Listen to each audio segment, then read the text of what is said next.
tout ça pour vous dire être écolo, c'est des petits bonheurs comme ça. C'est manger un bon légume, se préparer un œuf à la coque, mettre sa mouille de cœur, voir une portée de petits vers de terre naître sous ses yeux. Ah oui, j'ai une lombricompostière. Ah, la lombricompostière. J'ai jamais eu de chat, j'ai jamais eu de chien, mais j'ai eu une lombricompostière. Ceci, mesdames et messieurs, est une lombricompostière. C'est une boîte en fer, tout à fait, avec un petit système d'aération ici. Alors oui, donc ça c'est le gadget de la lombricompostière, je suis d'accord. Hein, normalement, lombricompostière, c'est voilà. Mais celle-là, on me l'a offert pour mon anniversaire, je tiens beaucoup, c'est ma lombricompostière. Je l'ai reçu, il y avait un petit lit de terre au fond, hein, donc c'est tout simple au fond, comme ça. Le petit guide d'emploi de la lombricompostière, avec ce qu'il faut leur donner et tout. Donc on reçoit la lombricompostière avec un petit lit de terre au fond et quelques vers de terre. Voilà.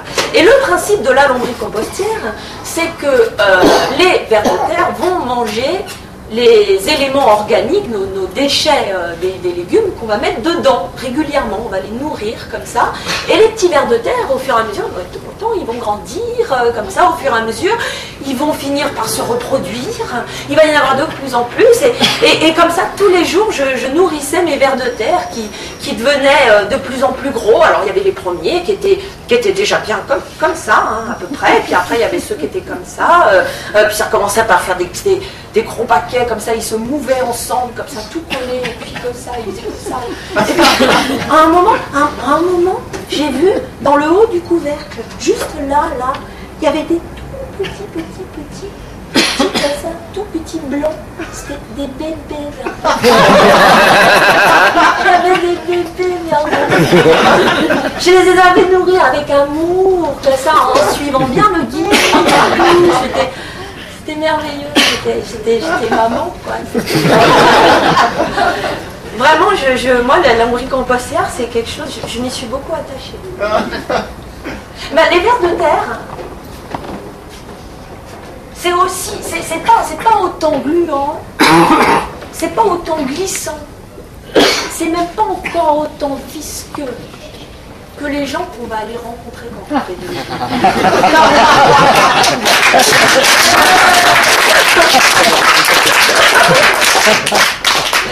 Donc le lobbying, c'est mon travail.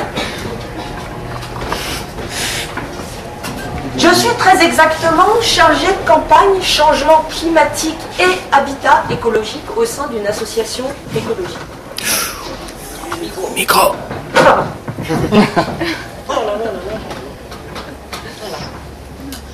Je produis tout d'abord une expertise. Donc on va voir les associations qui s'y connaissent, ou alors on l'a fait en interne, accessoirement avec un stagiaire. Et avec cette belle expertise, comme ça, on va voir, on repère les décideurs qu'il faut viser, et on va aller les voir pour essayer de les faire, de leur faire comprendre notre point de vue sur l'écologie politique et sociale, que ce soit le changement climatique, la responsabilité sociale et environnementale des entreprises, ou que sais-je encore, les industries extractives, le pétrole, tout ça, voilà, une campagne sur Total par exemple, voilà, plein de choses à faire. Et donc on s'habille correctement pour essayer de ressembler à eux, quoi. Le but, c'est de leur faire comprendre que non, on n'a pas des poils de carotte dans les oreilles, des poils comme ça sur les jambes, on ne fume pas des pétards toute la journée, on parle le même langage, on serre des mains avec assurance, on mange des petits fours avec plaisir, tout ça, on fait des sourires, voilà, on assure, quoi. Hein. Le but, c'est un jeu théâtral, un peu ce qu'on m'a expliqué au début, hein. Voilà, il faut jouer le jeu et tout comme ça, avec l'expertise sous le bras, toujours. Voilà. Et la technique un peu de base, c'est quand on fait l'expertise, on va, par exemple, un truc sur lequel j'ai pas mal bossé, c'est la rénovation thermique des logements en France. Il faut un plan national de rénovation thermique des logements, si on veut baisser la consommation énergétique dans les logements et donc aussi les émissions de gaz à effet de serre en France. Mais on ne peut pas arriver en leur disant, bon ben voilà, pour sauver la planète, ce serait bien de baisser les émissions de gaz à effet de serre des logements.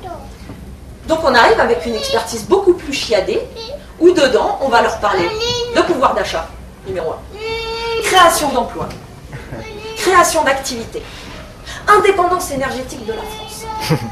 Ah, ça marche. Ah. Et ça c'est ce qui marche. Si on leur parle avec leur langage, c'est comme ça qu'ils vont pouvoir nous écouter, en fait. C'est beaucoup plus facile comme ça. Et c'est comme ça que je me suis retrouvée un jour à un rendez-vous. Je prends un exemple de rendez-vous de lobbying typique de ce type-là.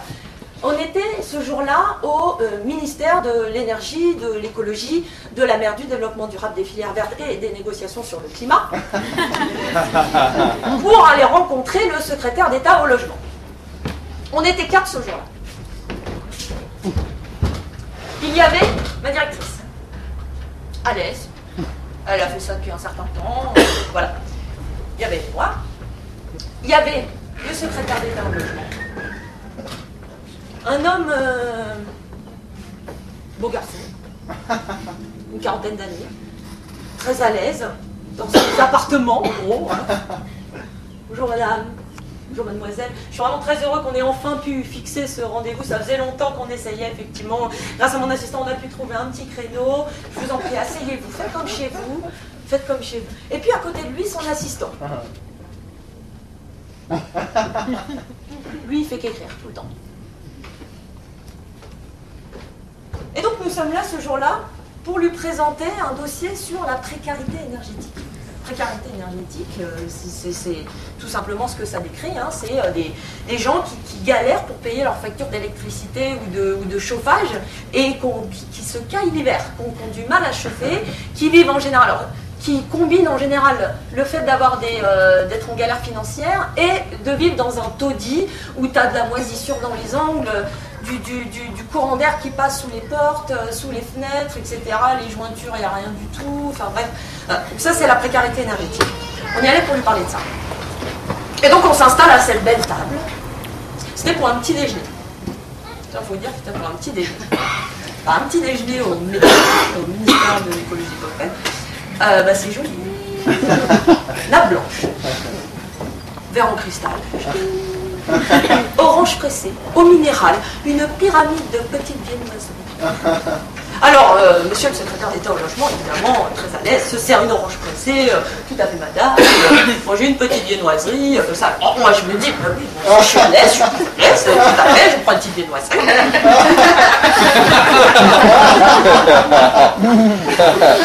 C'est pas facile de manger une petite viennoiserie, même petite, hein, je vous dis. C'est pas facile sans s'en mettre une blanche sur une miette sur son beau chemisier blanc. Donc, monsieur le secrétaire d'État au logement nous a dit.